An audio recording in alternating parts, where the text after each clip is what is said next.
2016 साली रिलीज झालेल्या सैराटने मराठी चित्रपटांच्या इतिहासात नवा विक्रम प्रस्थापित केला. फक्त काही आठवड्यातच तो सर्वाधिक कमाई करणारा मराठी चित्रपट ठरला. आज 10 वर्षांनंतरही हा विक्रम अबाधित आहे.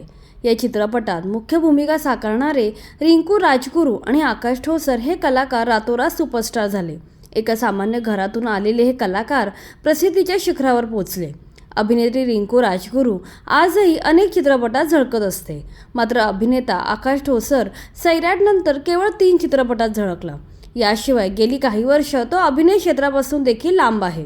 सैराटनंतर आकाश ठोसर सुपरस्टार होण्याच्या उंबरठ्यावर असताना त्याच्या करिअरमध्ये काही महत्त्वाचे निर्णय चुकले. त्याचा थेट परिणाम त्याच्या स्टारडमवर झाला. त्यामुळे त्याच्या प्रसिद्धीला उतरती कळा लागली.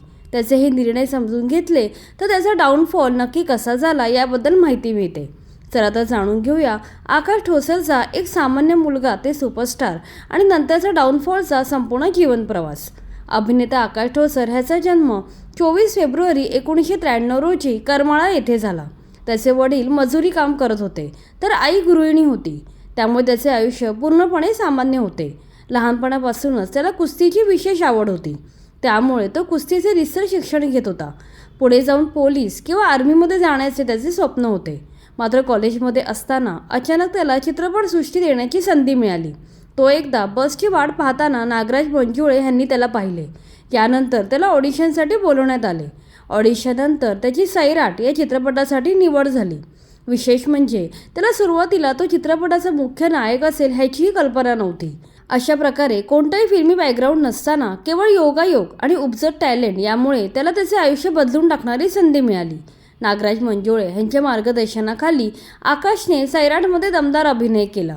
2016 साली सैराट रिलीज झाला आणि चित्रपटाने संपूर्ण महाराष्ट्रात धुमाकूळ घातला. आकाश ठोसर संपूर्ण महाराष्ट्रातल्या घराघरात पोचला. या चित्रपटामुळे त्याचं संपूर्ण आयुष्यच बदलून गेलं. त्याला जबरदस्त प्रसिद्धी, पैसा आणि ओळख मिळाली. त्याची आयुष्याची दिशा पूर्णपणे बदलून गेली. लोक त्याला सर्वत्र ओळखू लागले. त्याचे बाहेर पडणंही कठीण झालं. या चित्रपटाच्या तुफान यशानंतर त्याच्याकडे अनेक चित्रपटांच्या ऑफर्स यायला लागल्या. महेश मांजरेकर यांच्यासारख्या दिग्गज दिग्दर्शकाने आपल्या फ्रेंडशिप अनलिमिटेड या चित्रपटात मुख्य हिरो साकारण्यासाठी त्याची निवड केली. या काळात आकाश लवकरच मराठी चित्रपटसृष्टीतील सुपरस्टार म्हणून उदयास येईल असे अनेकांना वाटले. मात्र दुर्दैवाने पुढे असे काहीच घडले नाही. सैराटनंतर आकाशने जे काही मोजके 2-4 प्रोजेक्ट केले ते मेजर फ्लॉप ठरले. फ्रेंडशिप अनलिमिटेड, घर बंदूक बिर्याणी, झुंड या मोजक्या सिनेमातही तो स्वतःची वेगळी छाप पाडण्यात अयशस्वी ठरला. सैराटनंतर आकाश ठोसरकडून प्रेक्षकांच्या अपेक्षा प्रचंड वाढल्या होत्या. मात्र याच अपेक्षा त्याच्यासाठी आव्हान ठरल्या. त्यामुळे त्याचा करिअर ग्राफ हळूहळू खाली येऊ लागला. आकाशच्या डाऊनफॉलमध्ये सर्वात महत्त्वाचा मुद्दा ठरला तो म्हणजे सातत्याचा अभाव. तो जरी सर्वत्र फेमस झाला तरी सोशल मीडियावरून आपल्या फॅन्सशी कनेक्ट होऊ शकला नाही. सोशल मीडियावर तो अनेक वेळा ब्रेक घ्यायचा. अनेक महिने तो कुठे आहे, काय करतो आहे ह्याची कल्पना लोकांना नसायची. त्यामुळे त्याचा फॅन्सशी असलेला कनेक्ट तुटला. सोशल मीडियावर आणि पब्लिक इमेज मॅनेजमेंटवर त्याने अजिबात काम केले नाही, जे आजच्या काळात स्टारडम टिकवण्यासाठी खूप महत्त्वाचं आहे. इंडस्ट्रीत नवीन कलाकारांची सतत एंट्री होत असते आणि स्पर्धा वाढत असते. त्यामुळे सध्याच्या स्पर्धेच्या युगात कलाकाराला नेहमी प्रेक्षकांच्या समोर असणं आवश्यक असतं. हे आकाशला साधता आलं नाही. सिनेमाशिवाय नाटक, मालिका, वेबसिरीज, रील्स, यूट्यूब अशा अनेक माध्यमातून आजकाल सेलिब्रिटी प्रेक्षकांच्या संपर्कात राहतात. मात्र आकाशने सिनेमा सोडून बाकीच्या माध्यमांकडे दुर्लक्ष केलं. त्यामुळे आकाश ठोसर हळूहळू या रेसमध्ये मागे पडला. आकाश आज 33 वर्षाचा असून त्याचा प्रवास पूर्णपणे संपलेला नाही. त्याच्याकडे अजूनही अभिनयाची क्षमता आहे आणि योग्य संधी मिळाल्यास तो पुन्हा कमबॅक करू शकतो.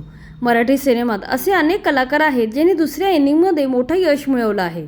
जर त्याने चांगल्या स्क्रिप्ट्स, दमदार दिग्दर्शक आणि वेगळ्या भूमिकांवर लक्ष केंद्रित केलं तर तो पुन्हा एकदा प्रेक्षकांच्या मनात स्थान मिळवू शकतो.